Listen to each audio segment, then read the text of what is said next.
This is what should be done by one who is skilled in goodness and who knows the path of peace. Let them be able and upright, straightforward and gentle in speech, humble and not conceited, contented and easily satisfied, unburdened with duties and frugal in their ways, peaceful and calm and wise and skillful, not proud and demanding in nature. Let them not do the slightest thing that the wise would later reprove, wishing in gladness and in safety. May all beings be happy, whatever living beings there may be, whether they are weak or strong, omitting none, the great or the mighty, medium, short or small, the seen and the unseen, those living near and far away, those born and to be born. May all beings be happy. Let none deceive another or despise any being in any state.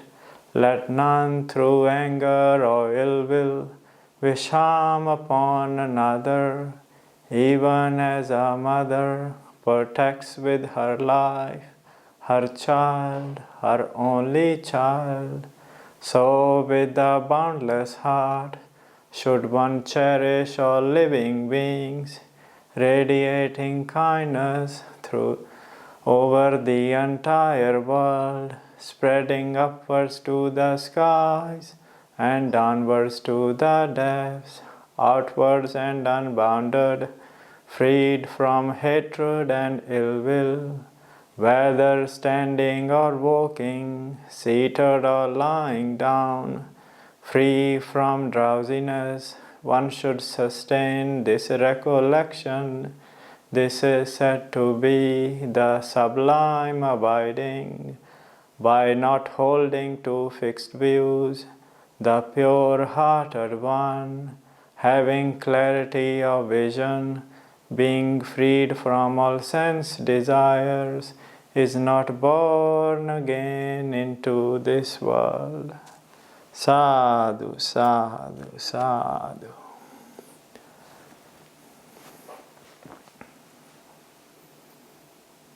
Well, Ajahn, over to you. Thank you. Okay. I think usually we ask, is it like any new one who are like new to meditation here in Armadale Group? I think that's the usual question, right? Yes, well, that can be a usual question. We have one new member, Robert. And Robert, have you meditated before, or? Yes. Okay, great. Meditated, not terribly regularly. So hopefully I can be. Yeah, that's what matters. You have some experience. Okay, great. I think we can probably talk about that we know sort of like what to do in meditation, right? Because all of us have experience, and many of you have been like meditating for over a long time. But we sort of like let our mind sort of go into thoughts, right? I think people still sometimes like don't put those boundaries in, right? And let the mind indulge in thoughts, right? It's not that like people don't have sort of enough access to the teachings, there's plenty of access to the teachings, and many monks here teach in BSWA, great monks like Ajahn Brahm, right, and other monks. But we sort of like still tend to follow the usual sort of like, patterns of our mind and let the sort of like defilements take over, right? And which is probably not a good thing in meditation, right? You want to put some boundaries in the beginning, right? So you kind of like create this space and they say no, right? I'm not gonna have these thoughts take over, right? And I think one of the ways we can try is look at from the point of view of First Noble Truth, seeing the suffering in thoughts, right? And when you think about the suffering, the danger in thoughts, right, the mind can able to let go, right? Because most of the thoughts we think during the day are not really useful, right? And they just go repeating themselves like over and over again, you know. You just thought about it like a problem or a scenario, right? You thought like, okay, I'm going to be done, right? Then after 5 minutes, you start thinking about again, right? Oh no, you know. Then you go again and again and again, you know. And it's crazy. Yeah? And then we follow the same sort of a pattern in our meditation as well, right? So sometimes it's best to practice, have this preparation throughout the day to catch the mind, you know, and look at it from the Dhamma perspective. Like using the wisdom that it's not really useful, right? So when you see it with wisdom, then mind can quiet down. You can't do it by force, right? Like sticks and rods, they don't work in the mind, right? It's only wisdom going to work, right? It's not a child you can whip if they misbehave, right? Even with the children, it doesn't work. Probably it leads to kind of like more behavior problems, right? So if you use kindness and wisdom, that works.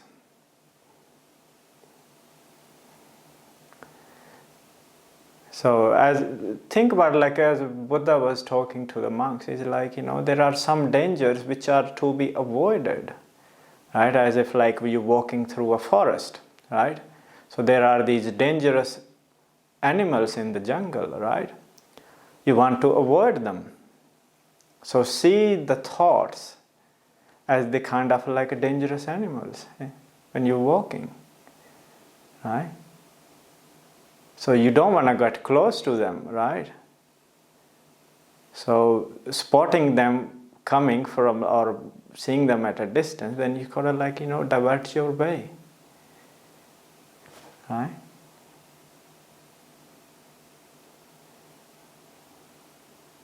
And thoughts generally they are pretty useless in a way because they don't lead to wisdom, right? So there is a difference between wise reflection and the journal kind of like thoughts you have on like a particular subject. Right? So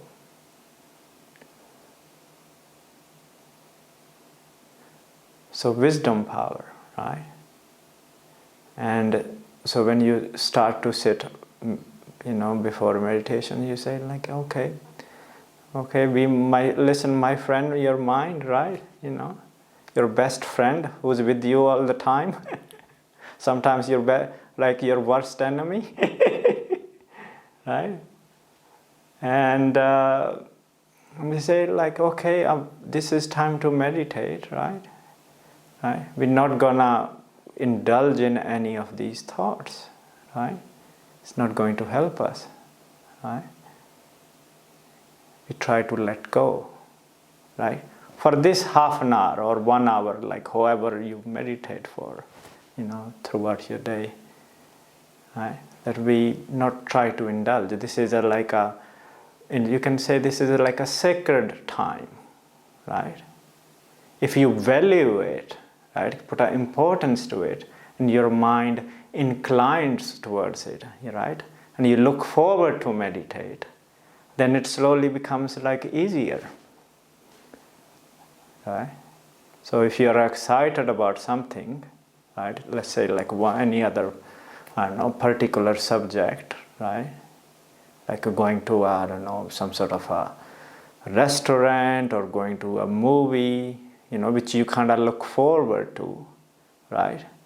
Your mind tends to think about that subject, right? When you are on the way or even few hours before. You have mainly thoughts regarding that if you are looking forward to it, right? So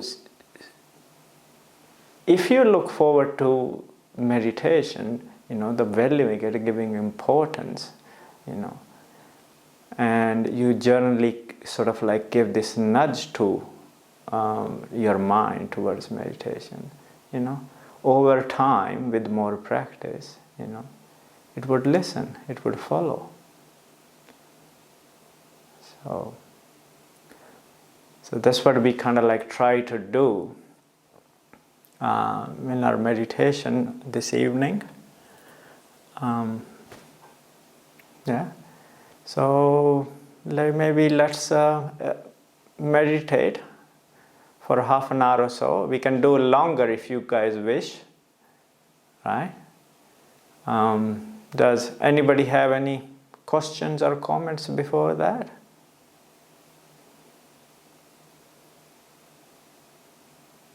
No? This is a good time if you'd like to make a question, ask a question or make a comment. I know, for example, that my mind is very, very noisy, and sometimes it has great difficulty letting go and letting me do my meditation. And then other times, like you said, I look forward to this time of meditation, and my mind follows on peacefully. Yeah. So, very good. Is there anybody else got an experience they'd like to share or make a comment?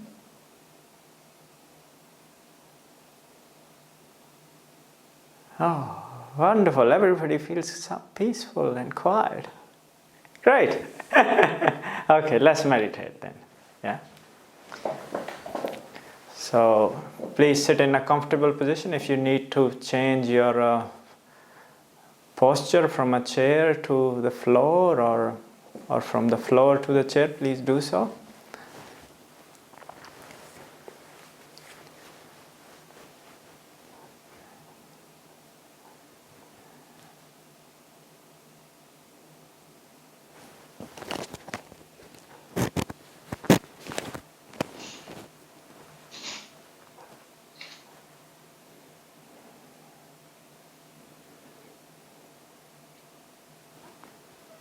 All right, okay.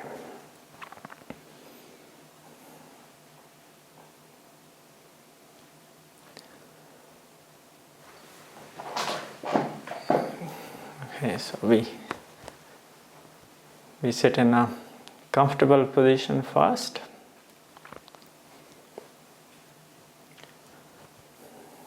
And the first thing to do is close our eyes.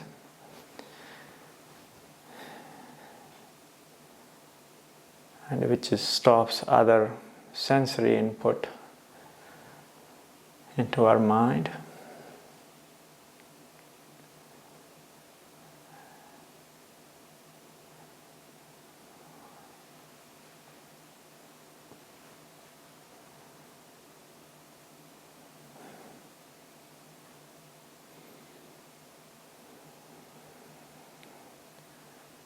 And first of all, we become aware of our body.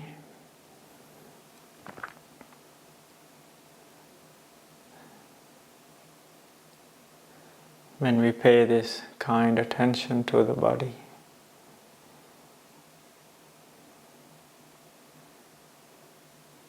And listen to it.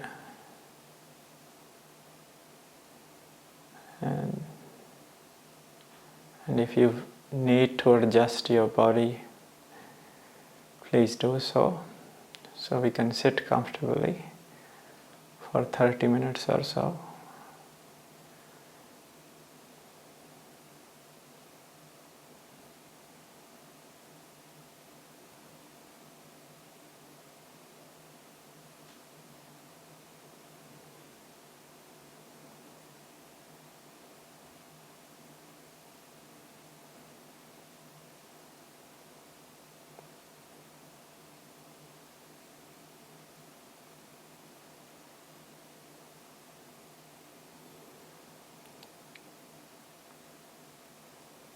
It's good to start the meditation by becoming aware of the body first.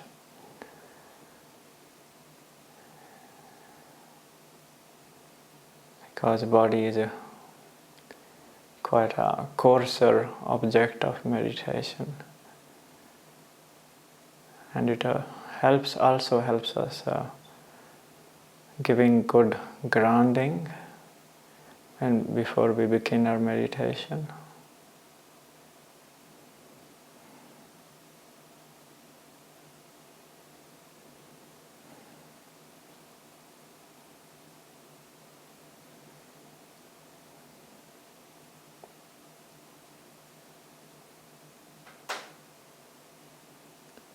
So you start by feeling your feet touching the floor.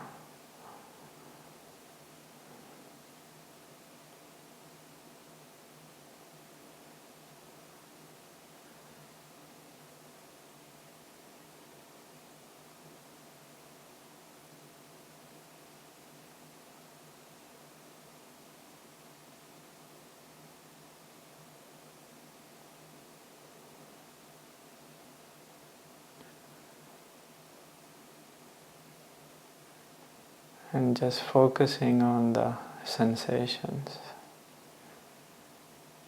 just kindly observing them.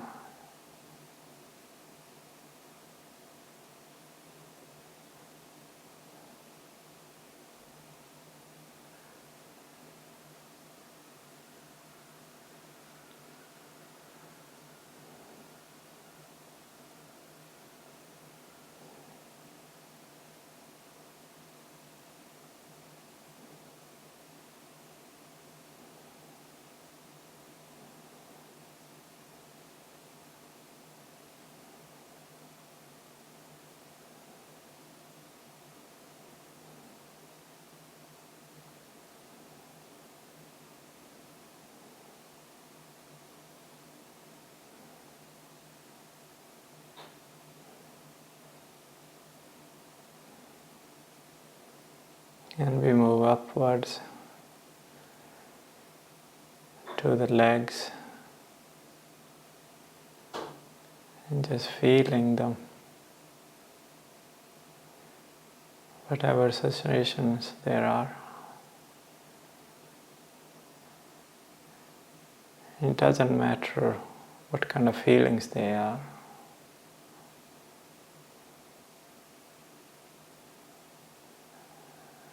Just be aware of them and let the mindfulness do its work.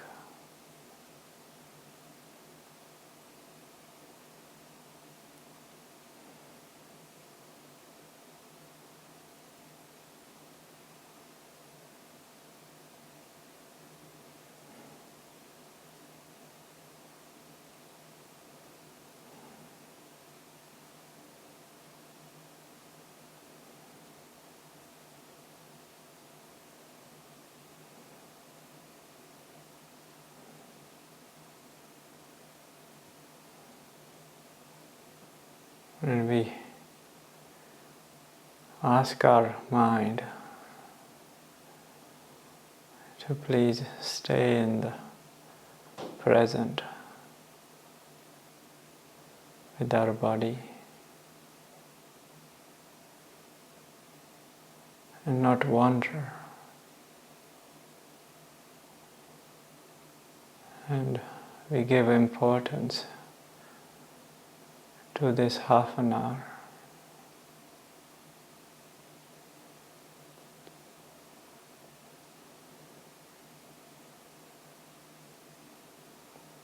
so our mind can be energized and feel refreshed afterwards.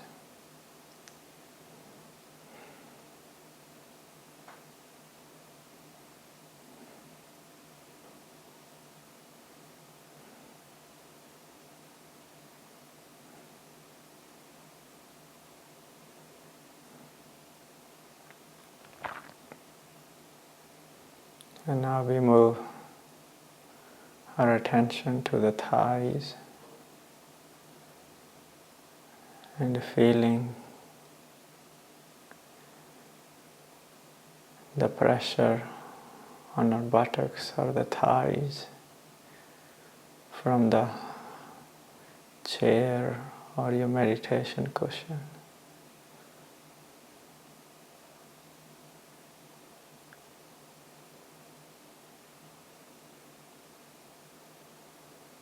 And just be with it.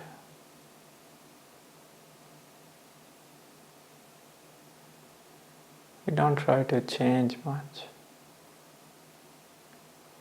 Once you are comfortable in the meditation posture, stay in this posture unless you are in pain.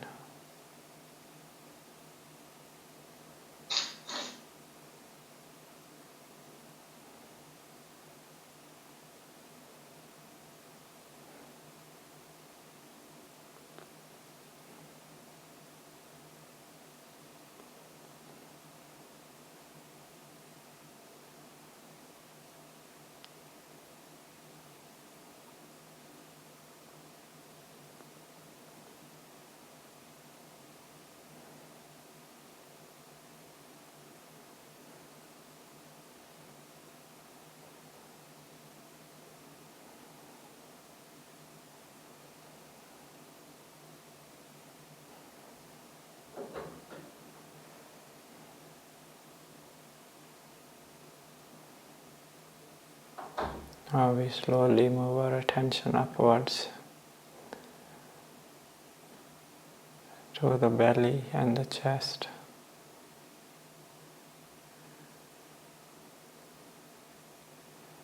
And be aware of the feelings.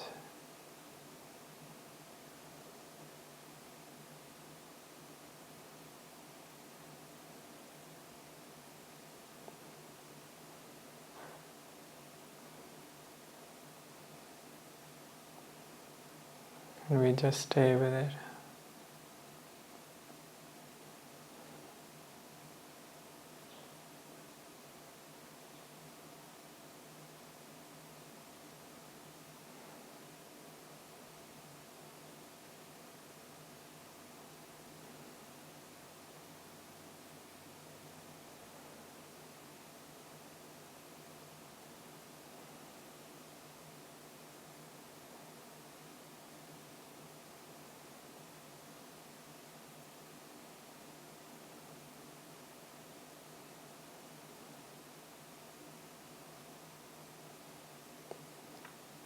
There is no point in letting the mind indulge in the useless thoughts, whether you are thinking about the past or the future.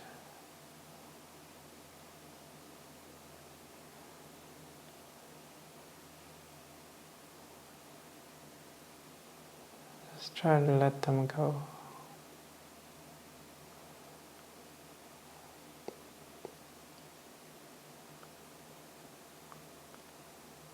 And bring them gently back to this body.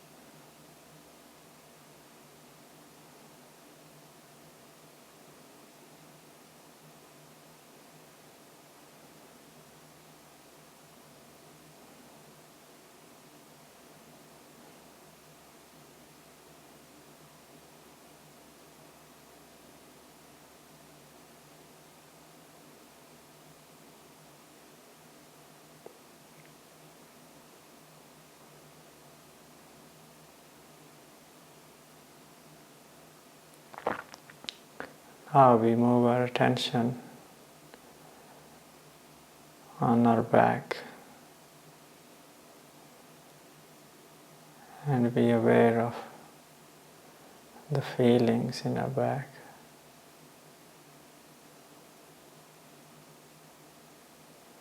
And you feel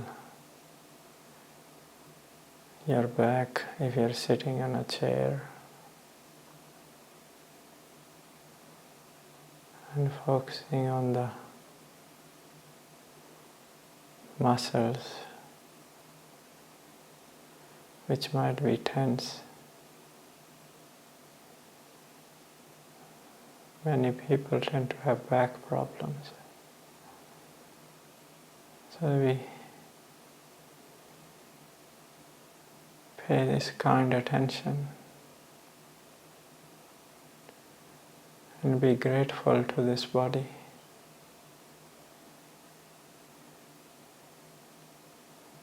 Who's carrying us for so many years.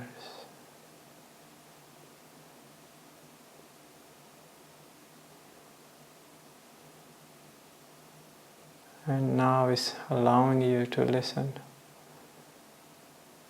to the teachings of Buddha.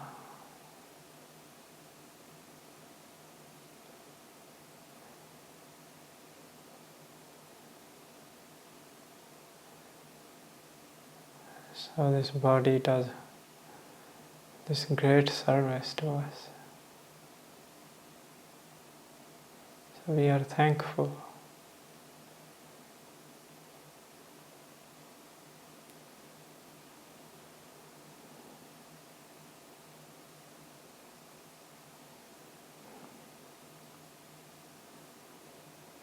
Now we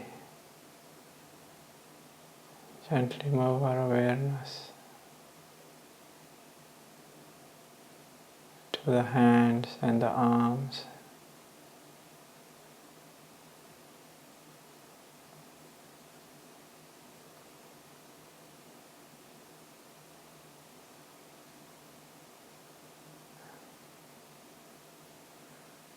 Feeling all the sensations.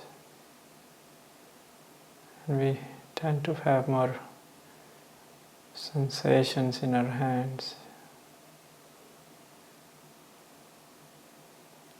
So we're just aware of them.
Now we move our attention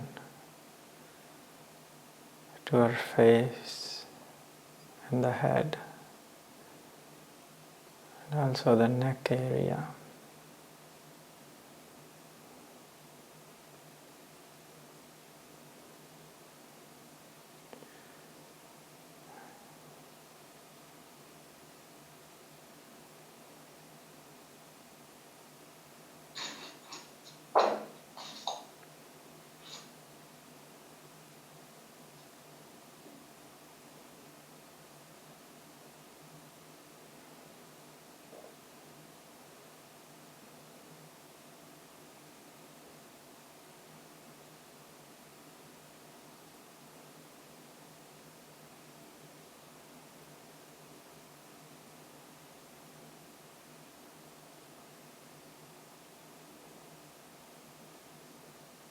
Just gently feeling all the muscles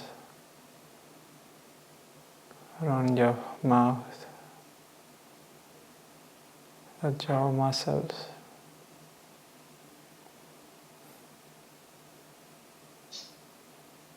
And let them relax by themselves.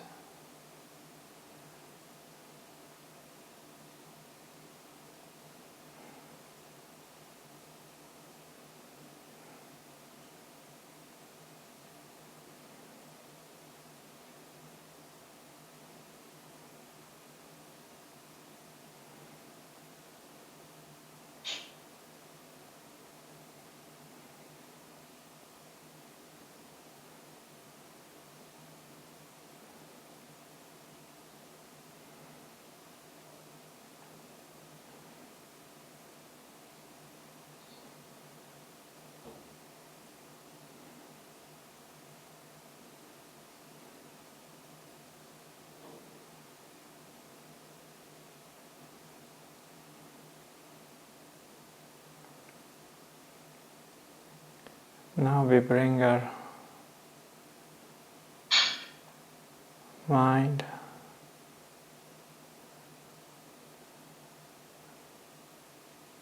be aware of this present moment.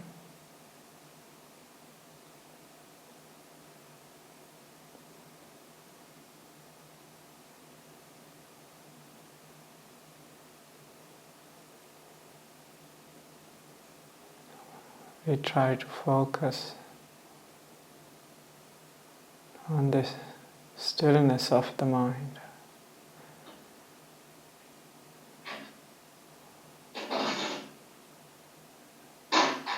On this emptiness, the absence of thoughts.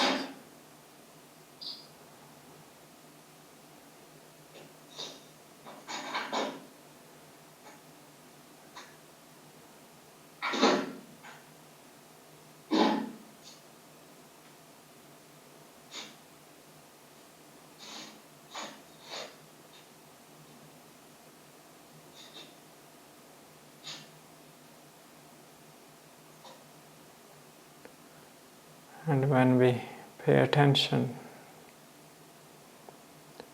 to this empty space in our mind, gradually it grows.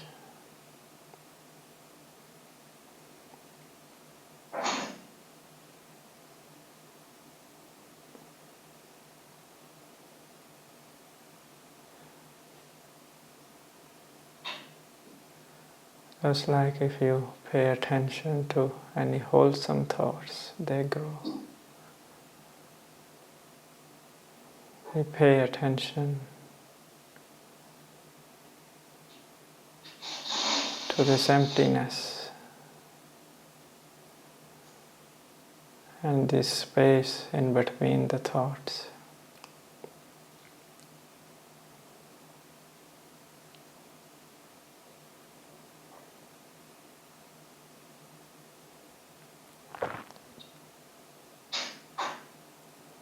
And it grows gradually.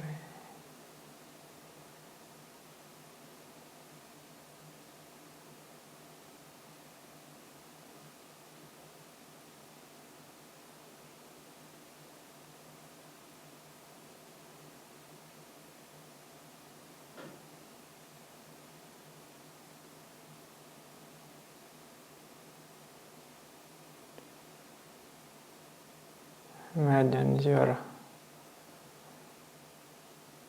in a cave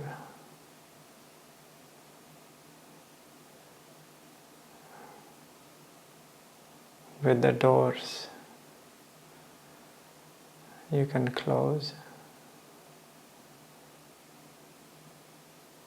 where no thoughts can come.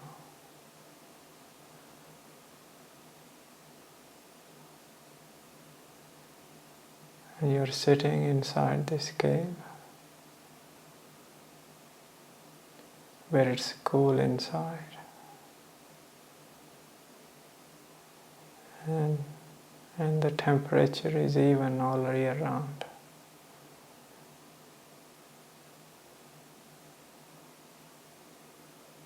And there is this wonderful stillness.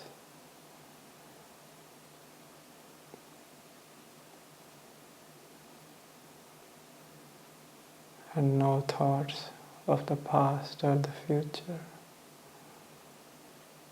or any worries can come.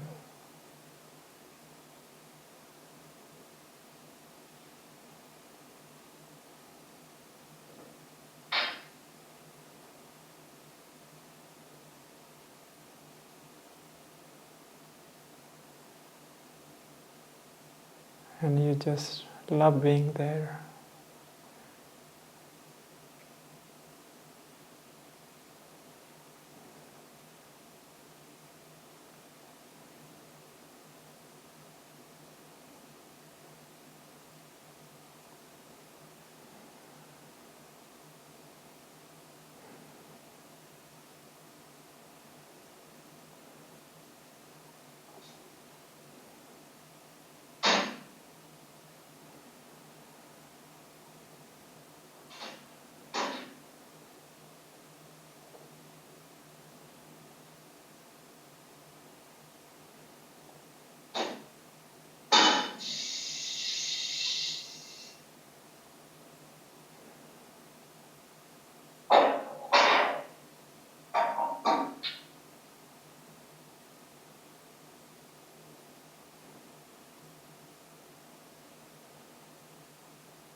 Now I'm going to be quiet, and I let you sit in this cool, calm cave.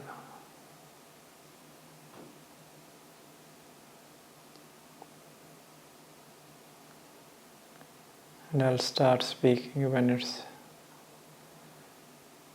close to the end of the meditation.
Now we are coming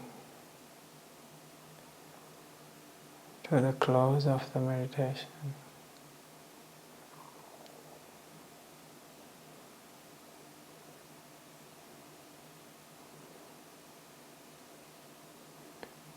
Now is a good time to ask yourself, how do you feel?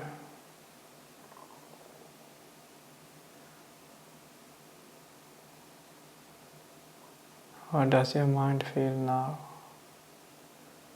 compared to the beginning of the meditation?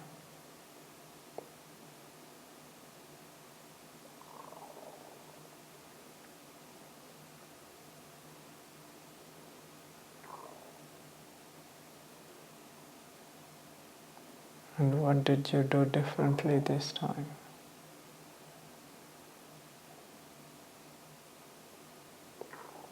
Did you set any boundaries? What did you do?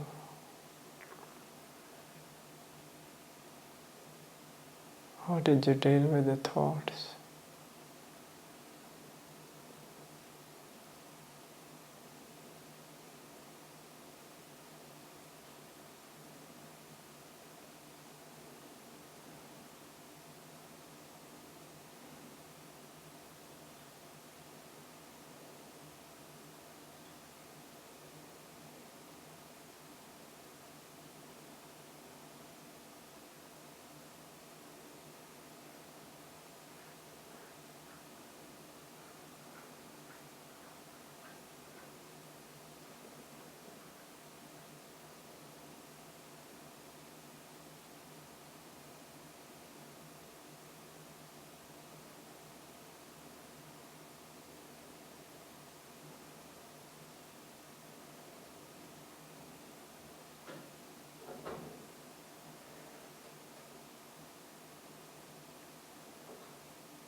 Now I'm going to ring the bell 3 times at the end of the last bell. Please come out of meditation.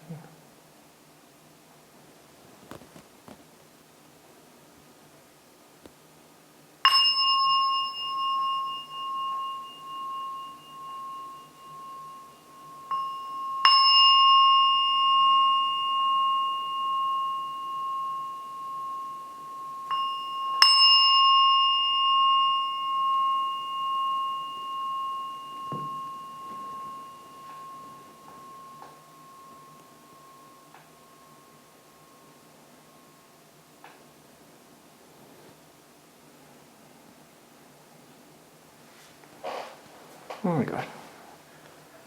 Welcome back. It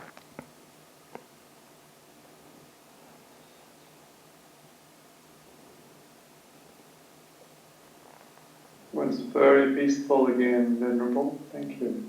Very good. So, what would you like to do? Talk some more, or questions and answers? Yeah, up to you. Venerable? Questions, comments are always good. So, the limited interaction we have, it's good to answer some questions sometimes because we don't see each other often.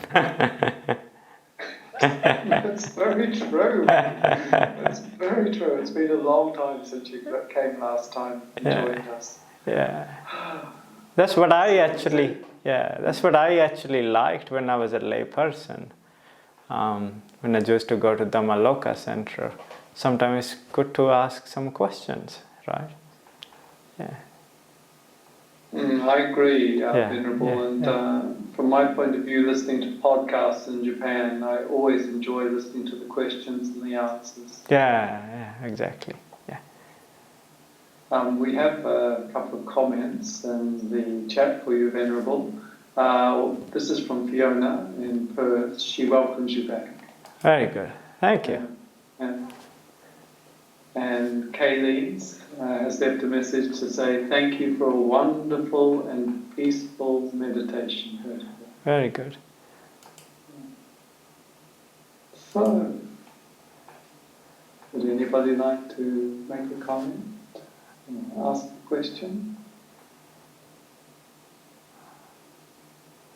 Oh, there might. Yeah, sure. Go ahead. Yeah. No, I love thank that. you. I wanted to write it down before I forgot it, and I'm getting ready to forget something else she said. But I love that analogy of being in a cave. Yeah.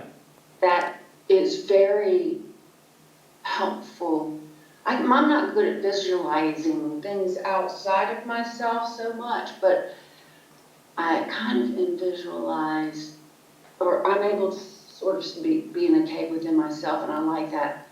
That was very helpful for me. Yeah. To try to focus on, because my mind is so busy and frightened. My mind is very busy and frightened a lot. I don't know if you could talk more about that analogy of being in a cave and being able to open and close the doors of perception, the mind and all of that, and the thoughts. I don't know if you can talk more about that, because that is very helpful for me.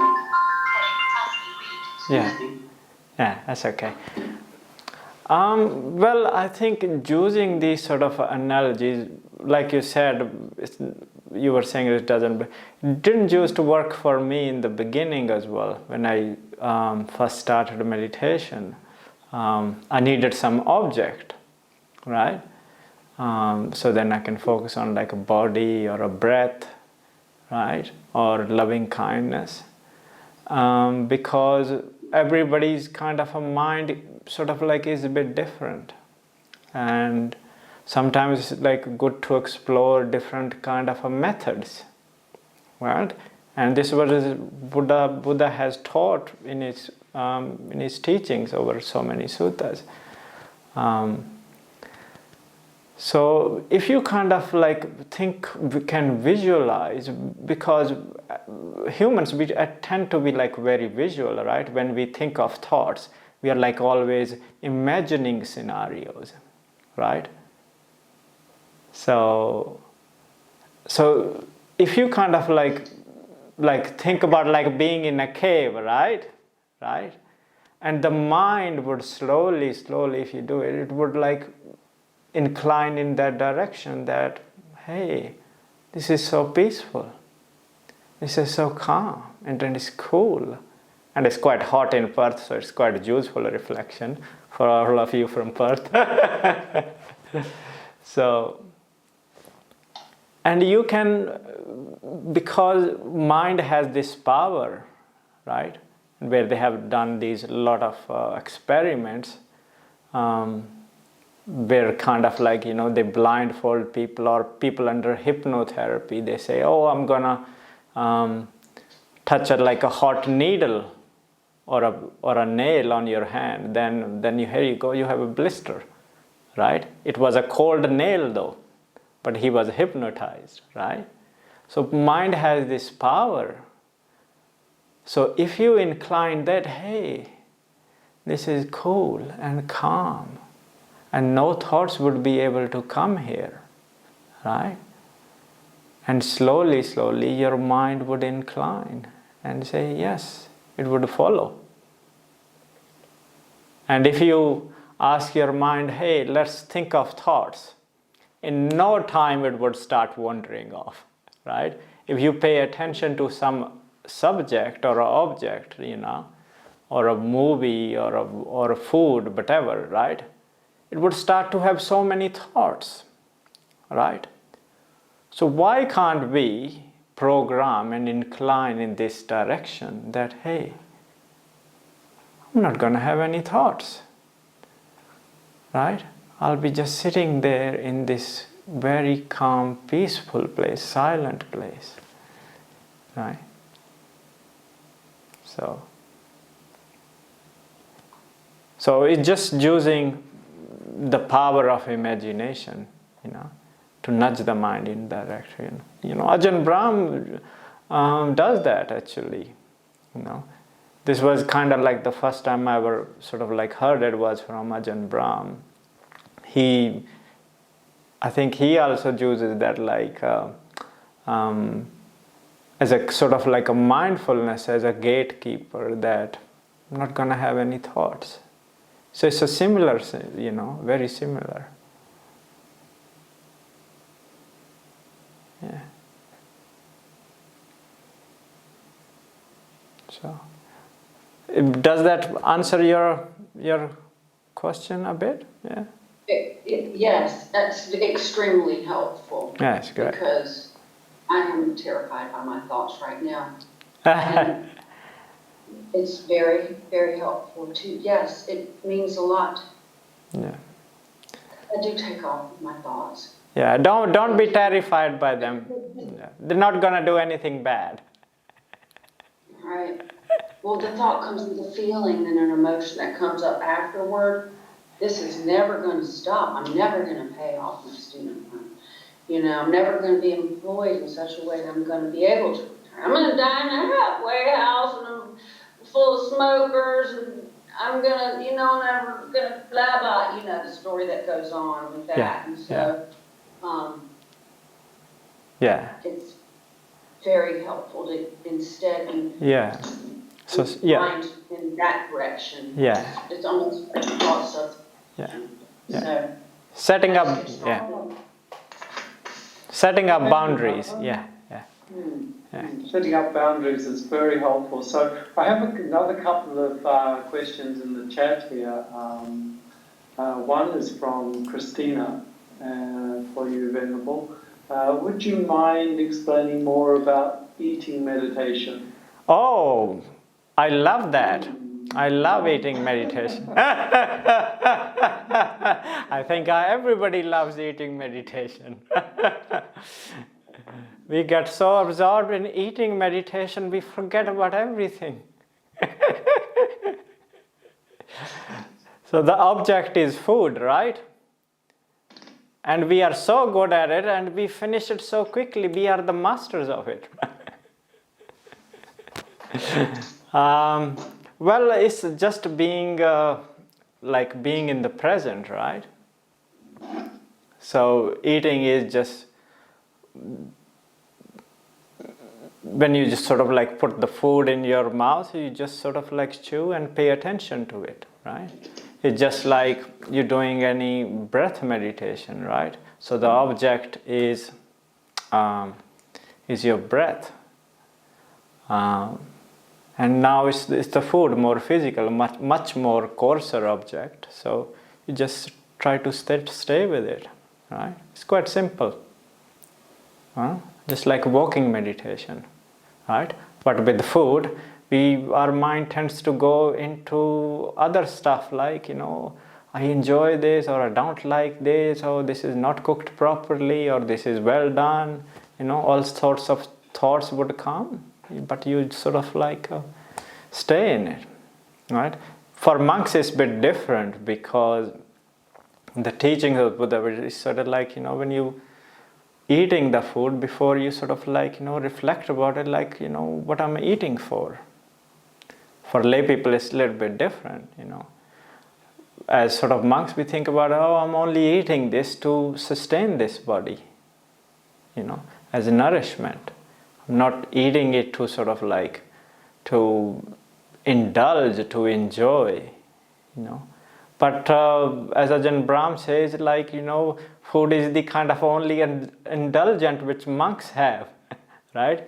Sometimes you get good food, you kind of this is good. You look forward to it, right?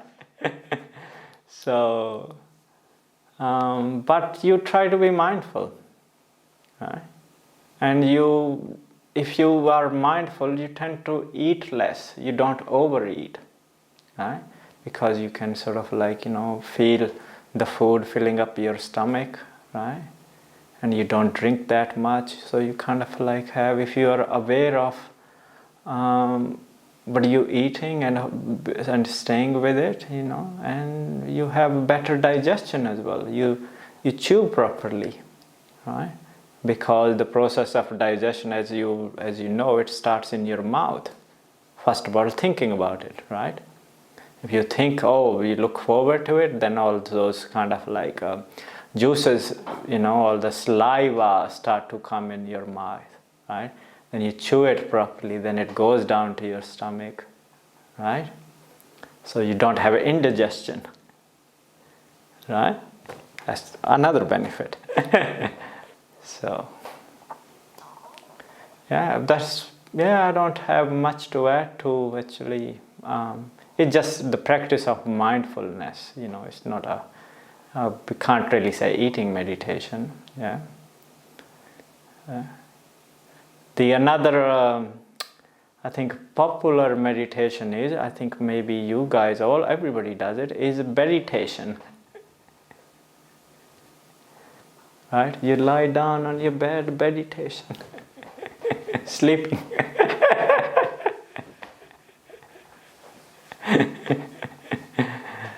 Right?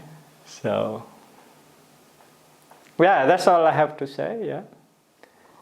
I think that was a Garfield cartoon, I think, yeah. It's like, what kind of a meditation you do? It's like, I do meditation.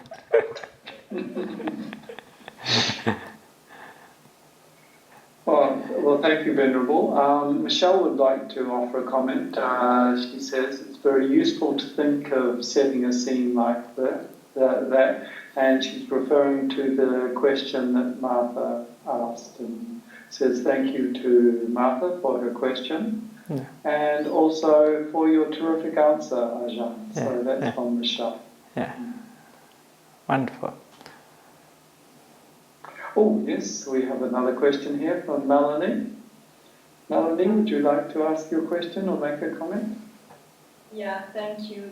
I wanted to share something and to ask a question, because last week I was a little bit sick, and I remember when I listened to talk, Ajahn Brahm was telling how when he's sick, he went inside the pain or the sickness, and he could make it disappear. And of course, I wasn't expecting to do the same, but when I was lying in bed and not feeling too well, I tried to do it, but I realized it was so difficult, and I couldn't do sitting meditation. I was trying to lie down, and all I could think about was, oh, this is really painful, and I don't want to go near it. Yeah. I was trying to be kind, but I couldn't be kind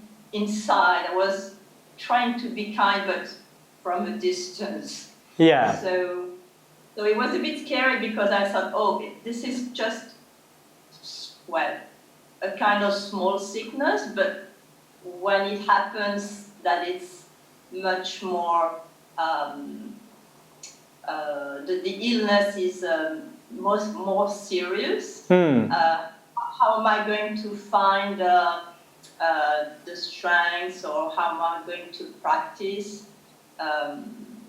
So what I could do, in fact, was just lying down and do some sweeping meditation with the audio of whatever, Ajahn Brahm, or and most of the time I would fall asleep in the middle of the meditation. So I don't know if you could give me some advice, or if it was the right thing to do, but now I'm feeling much better, so. Okay. Yeah. To have your advice on it, please. Yeah, sure. I think if it's sort of like a severe illness and you are a sort of like, not a really advanced meditator, you're going to have some trouble in the beginning if it's like a severe pain, to go right in the middle of pain. It's not an easy thing. It's a matter of practice. The more you do it, the more you can sort of like slowly get to know your mind, right?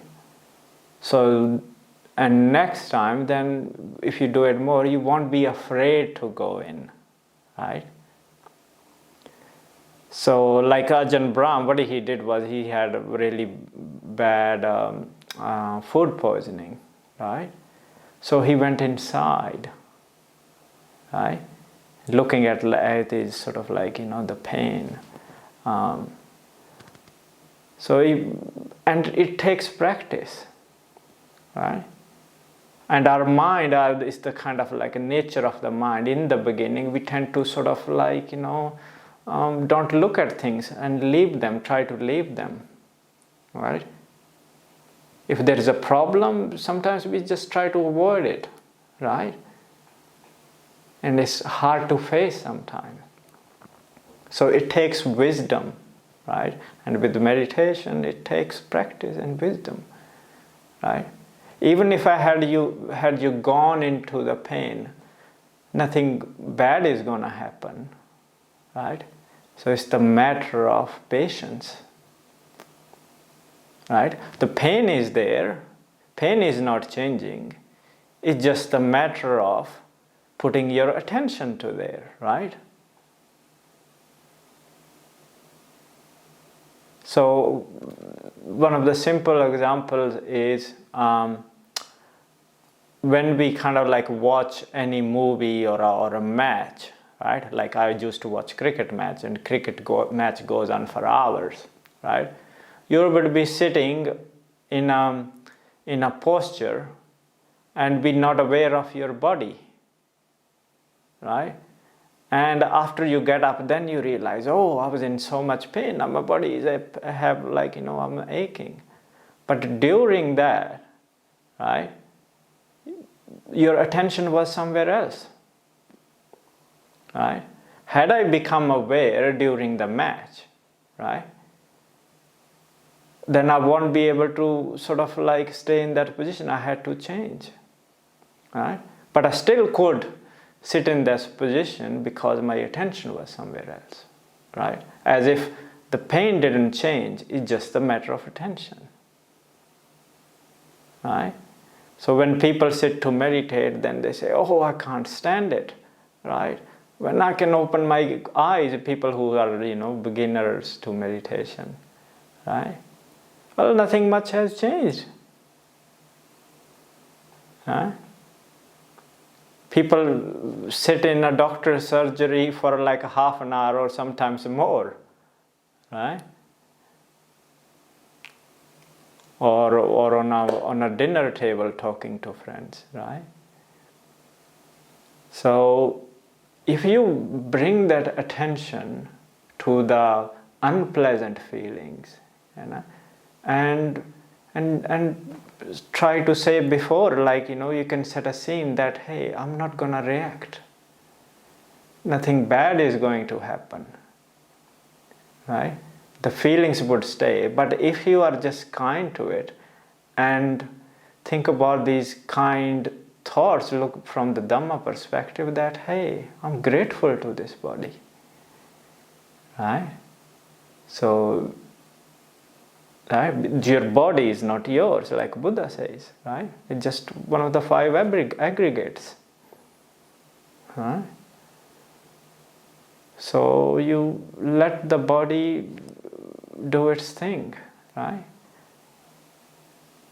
So it's just a matter of patience, right? And slowly, slowly, with more practice, you will be able to go in where you're having pain, right? You don't try to change it. You just stay there, and you might be surprised, it might disappear, right?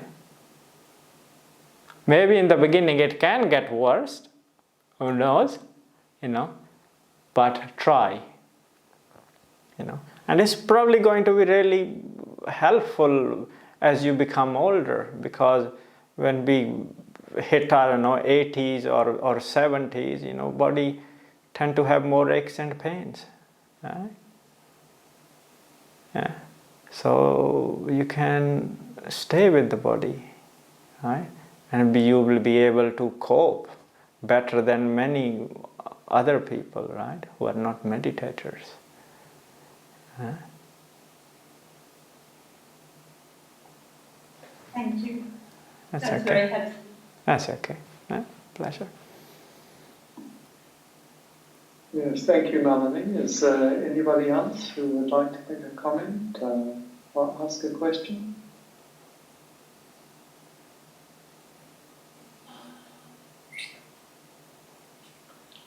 Venerable, did you choose your name? Yes, I did. And could you tell us why? Well, Ajahn Brahm, I think nowadays he's so busy. He's like, oh, you choose your own kind of name. That's what he says to monks. Because otherwise it's more work for him, right? Right? In Thailand, they tend to give the names to the monks, like whoever is ordaining. I don't know how they do it in Sri Lanka. So then I thought of like few names, and I went to Ajahn Brahm. I said like, oh, which one is better, right? And he said, oh, Nibbuto. Nibbuto is good. Yeah. Does the name have a special meaning for you, Venerable? Well, I kind of liked it because it kind of comes from the same root as Nibbana, right? So it's come from Nibbuti, means to kind of like to go out, to extinguish the flame going out, right? And Nibbana is kind of like, is enlightenment or extinguishment. And Nibbuto is sort of like an adjective, right? Which means cooled, extinguished. Yeah, I'm not trying to say I'm a cool monk, but yeah. Yeah. So that's what we kind of like, aspire towards. Yeah, yeah. It's a nice name. It's a good reminder. It's a beautiful explanation too, Venerable. Thank you. Yeah. Right. Can I ask you why you became a monk? Why I became a monk? Oh, so I don't have to work. I can retire early. No need to have mortgage, right? Right, and don't need to worry about children. So what else?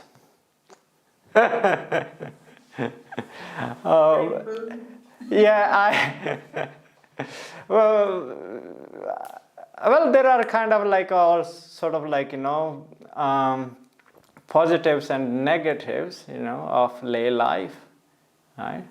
And Buddha kind of talks about, all the good things you can get out of monastic life, right? So that's what he kind of like inspired the monks towards, to look at the dangers, right? That dukkha of life, of sansar, right? It's actually sansar called sansar, right? Not samsara, not Sam and Sara, right? Which is often kind of like written as, it says sansar means like wandering on life to life. So he says like, just think about all the suffering, right? And it can be really bad in lay life, right? It can be good as well for many people, right? And all of you listening, right? Being Buddhist, following the teaching, you have a lot of good karma. But there are many people who are not that lucky, right? So that's what I thought, like, well, I have this chance, why I not take a monastic life, give it a go, yeah? Yeah. Yeah, that's kind of like the summary of it, yeah. Yeah. Yeah. Thank you. Yeah. Thanks. No worries, yeah. And thank you too, Karen. It's a very nice question.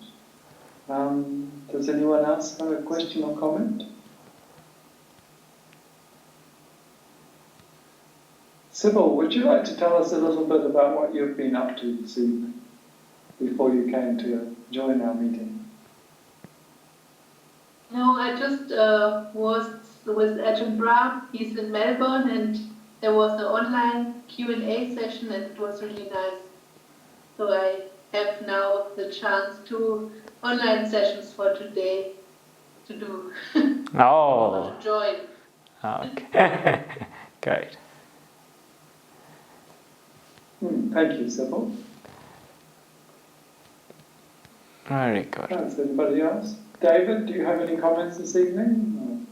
Linda? He's muted. David, would you like to unmute?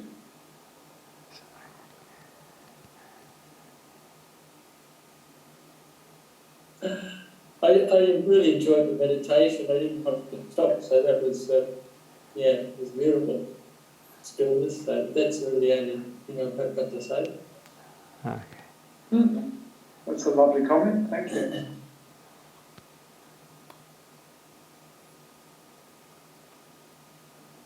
All right, great. So before we go, I was sort of like, maybe it's good to summarize that, like, setting up boundaries, right? Not allowing and giving value to thoughts, right? So, and try to do this sort of like practice throughout the day, yeah? And try to catch the mind, right? And many of you drive, right? So when you are driving, don't put on your radio or your songs, right? Make everything sort of be quiet in the car, right? And just sort of like feel your posture, right? Your hands touching the steering wheel, right? And your thighs or your back, right? Touching the seat, right? So you kind of like give yourself a grounding in a way, right? And we just try to sort of like keep your eyes on the road, right? And be aware, right? So you're watching the surrounding or the cars in front of you, and don't try to sort of like, give names or indulge in thoughts regarding them, And that's one of the ways to remain in present, right? And it would strengthen your mindfulness, right? And it's quite easy to do because everybody drives, right? I assume most of you drive, right? Daily, or I don't know, maybe twice a week or whatever, right? So, and you can even put a little sticker on your steering wheel if you wish, that, hey, mindfulness practice, right? So with these little things you can build throughout the day, right? And when you're walking, just be aware, yeah? And try not to indulge in thoughts, right? Because thoughts are one of the most problematic things in meditation, right? And when people begin meditation, they say, I can't keep this quiet, mind this quiet, right? I can't meditate, right? That's one of the sort of like comments you hear from people, right? But people are meditating, right? It's okay to have thoughts, But if you keep this mindfulness practice throughout the day, right, you would lessen the momentum of it when you go sit down meditation, right? So this is kind of like, very, very simple practice you can do, right? When you're cooking or any kind of physical work, right? And try to just stay with the object, right? This is what I would recommend, yeah? And when you sit down, yeah, and I say, let's sit in a calm, cool cave, right? Where no thoughts can come, yeah, for half an hour or 1 hour, yeah. Yeah. And make it like this is my virtual cave, right? Or your virtual temple, right? Yeah, because nowadays it's a virtual world, right? We all meeting virtually, right? So this cave or any kind of like, scenarios you can imagine, right? So you can go into this virtual reality, yeah? And it would have, good impact on your reality, yeah? If your virtual reality is going good, your normal reality will be good. The mind leads you to enlightenment. So you end all reality. Yeah.